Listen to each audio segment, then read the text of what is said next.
Could Canberra Crescent Residences be the most affordable new launch in 2025?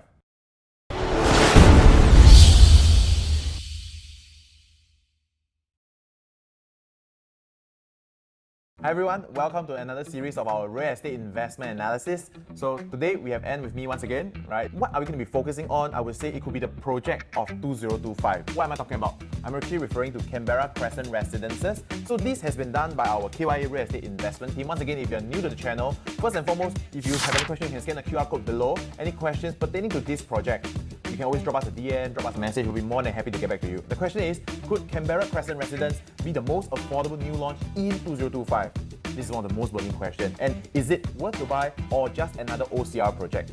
So without further ado, let's begin. Okay, let me do a disclaimer. All the analysis that we have done here is based on the information that we have gotten on 2nd July 2025. So by the time that the video is out, there might be some changes, but do not worry. If you're interested to find out more, you can scan the QR code right here, and if we have any updates, we'll update you along the way. So let's move on to the project overview. So there's a total number of 376 units. It is a 99-year leasehold project located in District 27, the Yishun and Sembawang estate. So it is in the OCR region. The expected TOP date will be April 2030. Preview date is this month, 18 July 2025, and the booking date is 2nd August 2025. So let's take a look at the developer's past project. We have two developers here. One of it is King Leong Company, which previously has done up Amor Residences, the Water Gardens at Canberra, and 21 Anderson. So for Loh Keng Huat, it does high-end products such as Davy House Residences and Clean Park Hill. So with these reputable developers, you are sure to be in good hands with this project. So the very first thing that we can focus on about this Canberra Crescent Residences, or people call it as CCR. In terms of location, there are 3 schools within 1 kilometer, namely Townsville Primary, Sembawang Primary, Wellington Primary, Secondary School, Yishun Town Secondary School, Zhongcheng High School, and tertiary we are looking at Yishun Innova Junior College, Republic Polytechnic. All in all, there are 6 more primary schools within 2 kilometers and a total of 7 secondary schools. Speaking about connectivity in Canberra, the residents of Canberra can definitely enjoy the easy access from Johor Bahru via the RTS link opening in 2026. Just a 4 MRT stops away from where we are, the 5 minutes ride features co-located immigration and bypasses Causeway Jam with a 10,000 passenger hourly capacity. So aside from that, you have your MRT, you have your shopping like Canberra Plaza, you have your connectivity and the Park Connector network. And that is quite important because today in Canberra, you don't just want to work, live, but you also want to have a life. Next up, let's talk about unit mix. You can see this development has more than 70% of the units that's mixed up of 3 bedrooms and 4 bedrooms. So this project is generally geared towards family as well as owner-occupiers rather than investors itself. So with family with children, multi-generation household, they usually prefer larger units.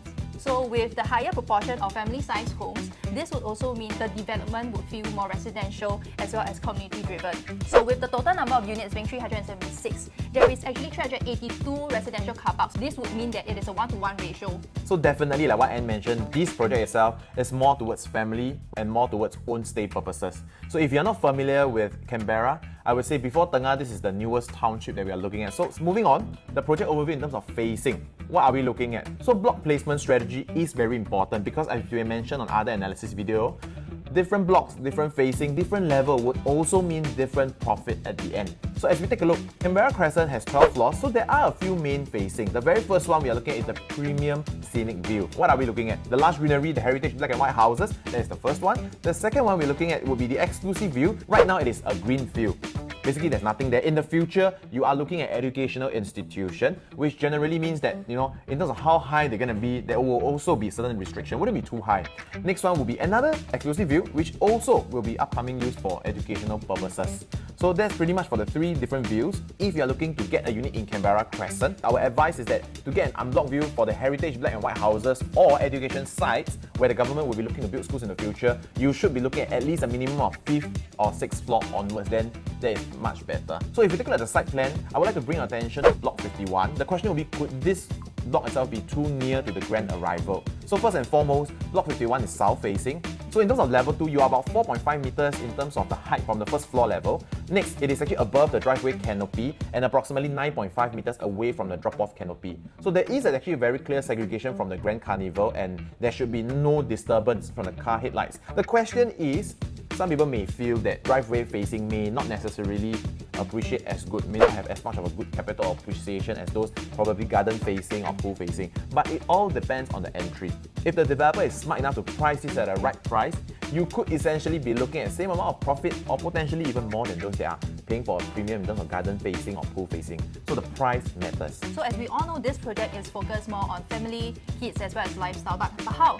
How are developers emphasizing more on livability, comfort as well as functional space? So for facilities, there is one gym. And other than the 2 spa pools that they have, we actually have 3 swimming pools, which is a 50-meter slab pool. We have a family pool as well as a kids pool as well. So for barbecue pits, we have 5 of them.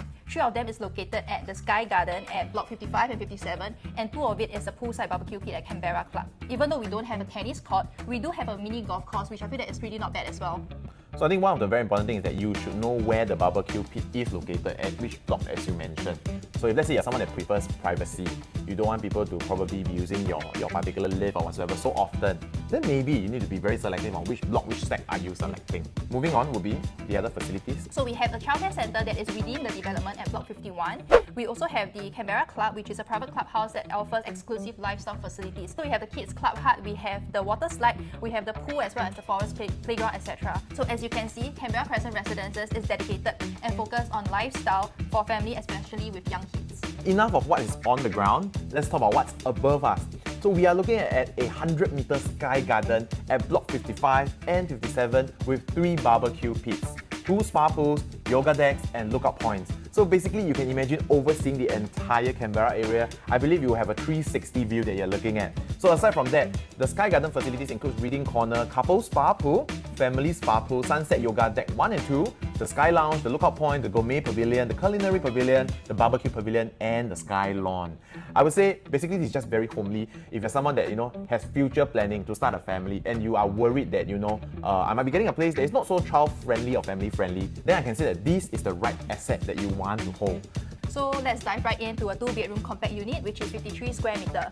So first up, you can see this is a dumbbell layout, which means no corridor space is being wasted and the whole space can be well utilized. This is also a post-harmonized project, which means that the AC LED is not included in the structure area. As this is a non-PPVC construction method, some of the walls can be broken down. So as you can see, the walls between the living room and bedrooms can be broken down, can be removed for better space planning. So let's take a look at the stack. So this kind of unit can be found in Stack 1 and Stack 9. So for Stack 1, the facing is actually facing outwards to a greenery view, which is currently marked as educational. So in the future, schools can be built there. If you're looking at the unblocked view, perhaps you can get 5 to 6 stories and above. So for Stack 9, it is looking towards the 3-link arrival path, which is not so much of an issue. So before we move on, we touch on a little bit more. One thing to mention is this is actually a 2-bed, 1-bath unit. So at least very importantly, the master bathroom has a Jack and Jill. Imagine if they didn't design it this way, then everyone that comes to your house will have to enter through your masters, then that will probably invade privacy. Other than that, this layout is quite common, good size balcony and very functional.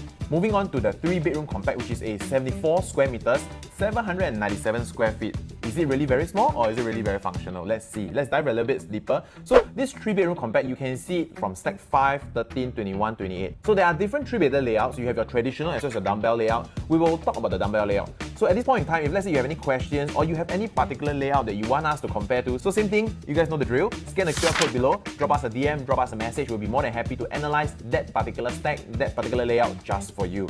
So back to where we left off. So this is a post-harmonized project. So the AC latch is not included like what Anne mentioned earlier on. So this is actually designed for flexibility because the walls can be removed between all of the bedrooms, the living and the study. So something like this is only applicable if they are using non-PPVC construction method. So actually, Kenneth, as you can see, the kitchen is a L-shaped kitchen. Is there any other ways that we can enclose the kitchen? You definitely can choose to do that. If you take a look at where, based on the floor plan, where the dining area is right now, so basically all you need to do is draw an L shape and you can easily close it up. Or alternatively, you can actually, based on the wall of the toilet, flush it all the way down and then your fridge could be outside. So that area could be a dry kitchen if you ask me. So basically there's so much more rooms, there's so much more space and however you want to design it. One very interesting thing is that dumbbell layout like this are rare to come by. Aside from that, I'm not sure if you guys realize, in the balcony there is a dedicated space for your washer and dryer because we all know nowadays condominium they are becoming more and more efficient, becoming more and more functional. All in all, this 3-bedroom compact, if you ask me, is pretty perfect. Why do I say that? It's because having 2 bedrooms on one side and another bedroom 3 on the other end, there is zero wasted space in terms of the corridor. So next will be our 4-bedroom premium, which stands at 1,324 square feet, and this is only found in Stack 27. So basically, it's under 10% if you ask me. So once again, this is actually designed for flexibility because when you zoom in and take a look at the floor plan itself, those walls that are not bold are meant to be adjusted. One very interesting thing is how they design the wet and dry kitchen. At the same time, the study allows you to straightaway directly enter into the wet kitchen. I would say how some would design this would probably sew up that additional study door that is facing the walkway and maybe make it into a helper's room. In that case, in the middle of the night, the helper have their own safe space, and once you exit from the wet kitchen, you enter your dry, and it gives you a very nice landscape dining and living. Of course, you have your bedroom 3 and 4 that is sharing a bathroom together, whereas for your guests, they will most likely be using bath 2, which is a Jack and Jill, and bedroom 2 has a direct access to the bathroom. In a way, you can say that all bedrooms technically comes with their own attached bath. So being such a big unit, you notice a few key elements such as the kitchen comes with its own window. Each and every bath comes with their own window as well to allow proper ventilation. Masters, I don't have to say too much, you have your own walk-in wardrobe if you need more. In fact, the space next to the master bedroom bed, you can even put in more cabinetry if you need to. Aside from that, not to mention, they even have a home shelter which is nicely tucked at the entrance area so that once you enter from the main door, you don't directly see through your kitchen, your living, dining. Very good privacy. So moving on to the price matrix, which is something that everybody is very excited about. So today, let's take a different approach to showing you our method of calculation for the price of Canberra Crescent Residences. These are just our analysis and not the developer's actual official price yet. So if you are keen to understand more, you can scan the QR code right here, and when we have more details regarding the pricing, we'll update you. Let's take a look at the red MRT line as a reference. So all these are actually transacted prices. So starting from Woodlands, we have Norwood Grand that launched last year. So the average price is about $2,080 per square feet. So moving downwards towards Lentor, we have Lentoria transacting at about $2,199 per square feet. Lentor Central Residences at about $2,222 per square feet, as well as Lentor Mansion at $2,267 per square feet. So moving downwards towards Toa Payoh, we have the Ori, which is already transacting at $2,731 per square feet. So where does Canberra Crescent Residences stand? If our prediction is correct, this could mean that you could enter at the most attractive entry price in 2025. Of course, like what Anne mentioned, this is based on our estimation if the developer is kind enough to launch at 1,009 to 2,002. For example, the 3-bedroom compact, you're looking at somewhere between 1.5 to say 1.6-ish. I think that's quite perfect. Ultimately, like we always mention, this price matrix is what we assume. Of course, we are still waiting for the official information from the developer. At the end of the day, every project that you're buying, there will be a walk-away price.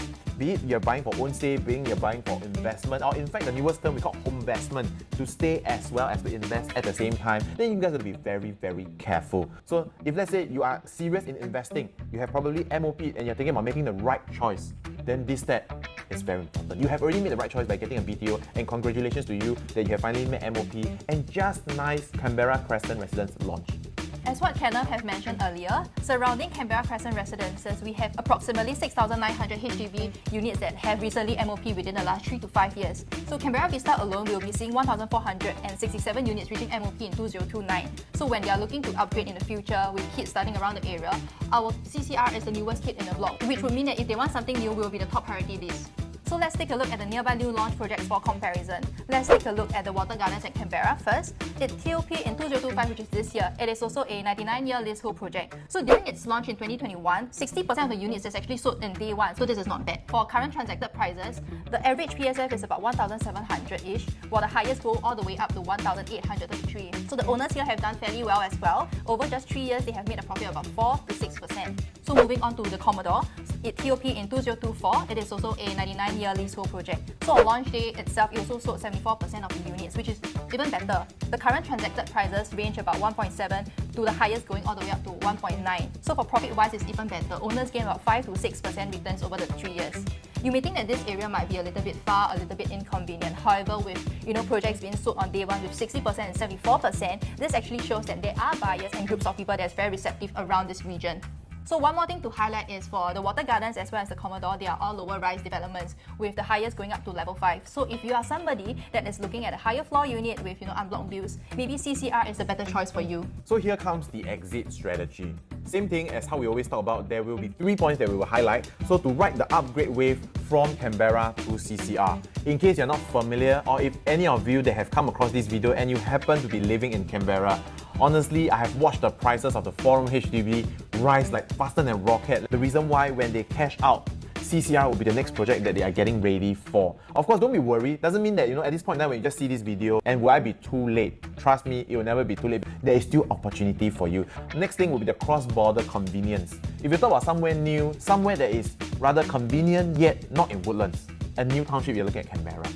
So simple as that. Someone wants to stay close but not too close. Then Canberra is something that will be the first choice that a lot of people are looking at. So next thing, the future potential growth. And this is one of the most important things. This includes the Sembawang shipyard redevelopment, the upcoming Seletar line, and direct MRT connectivity to Changi Terminal 5 via the Thomson East Coast line. And this itself unlocks long-term growth and accessibility. This project itself might be something that will fit the timeline that you're looking at. After sharing about the exit strategy, it's also important to study the layout. So we will be comparing with Commodore as well as Water Gardens 3-bedroom compact due to time constraint. Of course, if let's say there's one particular layout you want us to compare, feel free to drop us a DM, scan the QR code that you see probably below or at the top of the screen. So to show an example of safe entry in this development, we are going to be using the 3-bedroom compact with 872 square feet size as a form of comparison. So taking Commodore 3-bedroom compact layout with the relatively similar layout and a 5-year difference, it is already transacting at 1.9 million for the 4th floor unit, adding a premium of 5-year lease difference. For the same layout in CCR, we should be expecting about 2.1 million, and if we can get it lower, it will be below market price. Next thing, taking Water Garden as another example. With a layout that is slightly subpar compared to CCR, this layout does not have a study, does not have a utility, or you call it, which upgraders typically are willing to pay the extra 100 to 150k premium just because of the flexibility of making it into a helper's room, a kid's room, a storeroom, or anything that you name it. And this second floor has already recently transacted for almost 1.7 million. And if you add in a premium of 3-year lease, at the same time 100k premium for the utility room, the fair value of CCR would likely be 2.1 million. So based on our analysis, the launch price of CCR is estimated to be around 1,009 to 2,001 per square foot, which translates the 872 per square foot unit to be around 1.6 to 1.9, which is well below 2.1 million. So lastly, before we end off, why should you not buy and why should you buy? So let's take a look at this project to why this might not be the right fit for you. So we have 3 pointers. So the first one would be competition. As you know, CCR, Canberra Crescent Residences, is surrounded by a few alternatives. We have the ECs nearby, we have the resale condos, and all this is pretty well priced. This would also mean that it marks a clear benchmark for its pricing, and competition is relatively strong. Second point would be the location itself. If you're somebody who prefers to live nearby town, for example Novena, Orchard, or even the CBD area, this Yishun and Sembawang project might not suit your lifestyle, and this might not be the project for you. Lastly, if you are particularly looking at just freehold properties, this project is a 99-year leasehold, and hence this project might not be a good fit for you also. So now here comes the big question, why should you buy? Here are some key pointers. So the good view, the positioning of each tower eliminates the issue that you are facing right now in most projects, which is facing directly into a neighbor's unit. And this itself, I think the developer did a very good job. So each unit is strategically oriented to avoid the west sun, that's one very important thing, to either overlooking the development's facility or the greenery and its heritage black and white houses. As mentioned, the developer focuses a lot on its facilities. We have things like the private clubhouses, the childcare, the lab pool, the kids area, and the co-working space. So what you can do right now is to scan the QR code and we will help you work out the numbers to see what's possible. And of course, we always make sure that it is within your comfort zone. It's okay to stretch a little bit, as I always say to my clients, but it must be comfortable. So lastly, the growth potential, the launch prices versus other condo resale prices, like what we have analyzed before, generally I would say is competitive. At the same time, surrounded by future educational institutions with 2 plots of land already zoned for educational purposes. So the redevelopment of Sembawang shipyard, the upcoming Seletar line, and the MRT connectivity to Changi Terminal 5 via Thomson East Coast line. All these factors sets the foundation for strong long-term growth for the Canberra Crescent Residence. So that's all we have for today. If let's say you have any other questions that we failed to highlight, or there is a particular layout that you want us to study and share with you our insights, feel free to scan the QR code below. Otherwise, that's all for today. I'm Kenneth from KYA Real Estate Investment Team, and this is Ann, and we'll see you in the next one. Like our content, subscribe for more.